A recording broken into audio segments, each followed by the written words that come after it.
शेतकऱ्यांसाठी 16 मार्च दिवसभरातील झटपट ठळक बातम्या. 265.99 लाख रुपये पीक कर्ज माफी निधी मंजूर झाला असून लवकरच शेतकऱ्यांच्या बँक खात्यामध्ये जमा केला जाणार आहे. नैसर्गिक आपत्तीमुळे बाधित शेतकऱ्यांना कर्जमाफी योजनेसाठी निधी वितरित करण्यात आला आहे. या संदर्भातील जी.आर. शासनाच्या वतीने काढण्यात आला आहे. तसेच सरकार अंतर्गत एक मोठा निर्णय घेण्यात आलेला आहे व त्यानुसार रेशन कार्ड धारकांना वार्षिक 9,000 रुपये देण्याचा निर्णय मुख्यमंत्री एकनाथ शिंदे यांनी घेतला आहे. देशामध्ये मोठ्या प्रमाणात नागरिक रेशन कार्ड धारक आहेत.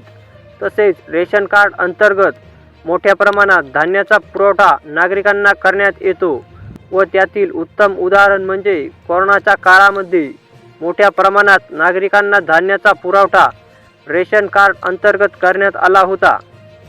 तसेच रेशन कार्ड धारकांना 9,000 मिळवण्यासाठी अर्ज कसा करायचा ते पहा.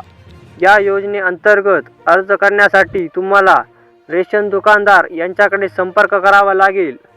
ऑफलाईन पद्धतीने हा अर्ज करता येतो. रेशन 2024 तसेच देशातील नागरिकांना 2028 पर्यंत मोफत रेशन देण्याचा निर्णय सुद्धा घेण्यात आलेला आहे. अर्थातच पुढील 5 वर्ष रेशन कार्ड धारकांना मोफत धान्य देण्यात येत आहे. परंतु आता मात्र सरकार अंतर्गत रेशन कार्ड धारक नागरिकांच्या खात्यांमध्ये थेट पैशाचे वितरण करण्यात येणार आहे.